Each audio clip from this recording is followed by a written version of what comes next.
Gwalior breaking, एक बार फिर हुई ग्वालियर में गोसे की पूजा। हिंदू महासभा के दफ्तर में की गई आरती। जूना अखाड़े के महामंडलेश्वर दासना पीठाधीश्वर यति नरसिम्हानंद गिरी जी महाराज रहे विशेष रूप से मौजूद। दौलतगंज स्थित हिंदू महासभा के कार्यालय में हुई गोसे की पूजा अर्चना। सावरकर को भारत रत्न दिए जाने की मांग को लेकर बोले पीठाधीश्वर, सावरकर जी के लिए कोई सम्मान जरूरी नहीं, सरकार को करना चाहिए उन्हें सम्मानित। यूजीसी को लेकर पीठाधीश्वर ने कहा, यूजीसी का काला कानून सामान्य वर्ग के बच्चों को जन्मजात अपराधी घोषित करता हूँ। मैं इसका हर संभव विरोध करता हूँ। अगर कानून बन गया तो देश को गृह युद्ध में झोंक देगा। मिडिल ईस्ट तनाव पर पीठाधीश्वर ने कहा, ईरान जैसे जिहादी देश से इजराइल जैसा छोटा देश अपने अस्तित्व के लिए लड़ रहा है। जो लड़ाई इजराइल वहाँ लड़ रहा है, हम भारत देश में लड़ रहे हैं। हम विचारों से लड़ रहे हैं और वह हर तरह से लड़ रहा है। देखिए, आवरण नहीं किया मैंने। यहाँ तो अमर बलिदानी पंडित नाथूराम गौडसे जी का एक पवित्र मंदिर बन रहा था।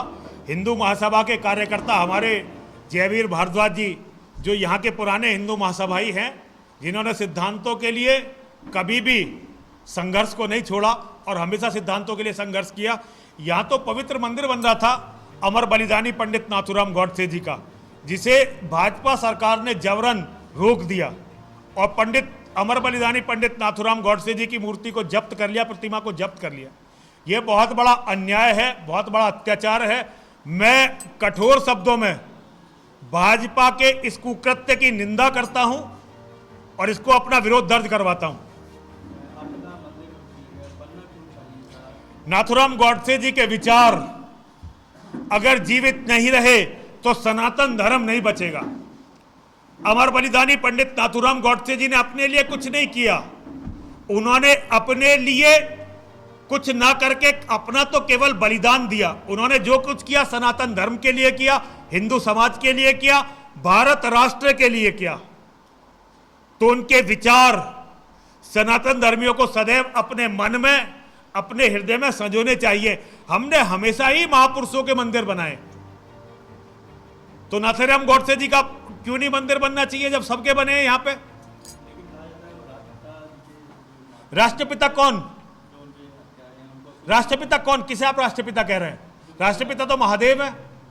हमारे राष्ट्रपिता सनातन धर्म और भारत राष्ट्र के राष्ट्रपिता यदि कोई हो सकते हैं तो केवल और केवल देवादिदेव भगवान महादेव शिव हो सकते हैं, क्योंकि भगवान राम से भी लाखों वर्ष पहले सनातन धर्म था।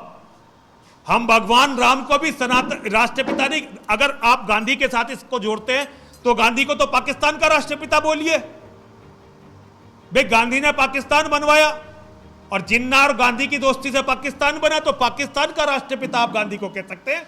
भारत का राष्ट्रपिता गांधी कदापि कदापि नहीं हो सकता। हमारे राष्ट्रपिता तो देवादिदेव भगवान महादेव शिव है, आदि पुरुष।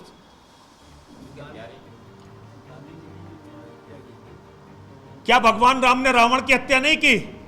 क्या भगवान राम ने कुंभकर्ण की हत्या नहीं की? क्या भगवान राम ने करोड़ों राक्षसों की हत्या नहीं की? क्या योगेश्वर श्री कृष्ण ने राक्षसों की हत्या नहीं की? गांधी परिवार के बारे में मैं कुछ नहीं कह सकता, क्योंकि मैं गांधी परिवार के बारे में तो कुछ जानता ही नहीं हूं। भाई, गांधी जी के बाद उनके परिवार का कोई प्रोमिनेंट आदमी मुझे भारत की राजनीति में दिखाई नहीं दिया। हाँ, अगर आप नेहरू और नेहरू के खानदानियों का पूछ रहे हैं तो भाई वो गांधी नहीं है। वो गांधी का नाम प्रयोग करते हैं लेकिन वो गांधी थोड़े ही हैं। तो वो भी गांधियों की नीति पर चले, अपने आप को गांधी से भी ज्यादा इस्लाम परस्त और अंग्रेज परस्त सिद्ध करने का उन्होंने कोई मौका नहीं छोड़ा। तो भाई, आज जो हम झेल रहे हैं ये गांधी और नेहरू की करनी तो झेल रहे हैं। गांधी और नेहरू मानव इतिहास के सबसे बड़े गद्दार, जिनके कारण आज 100 करोड़ हिंदुओं के पास 100 करोड़ हिंदुओं के पास अपना देश कहने के लिए 1 इंच जगह नहीं है। ये सब गांधी और नेहरू के कारण ही तो हुआ है। मुझे लगता है मंदिर किसके कारण नहीं बना और बनना चाहिए। देखिए, मंदिर तो जरूर बनना चाहिए। मैं तो चाहता हूं कि नाथूराम गौडसे जी का मंदिर, बल्कि मंदिर से भी बढ़ के उनके जीवन का संग्रहालय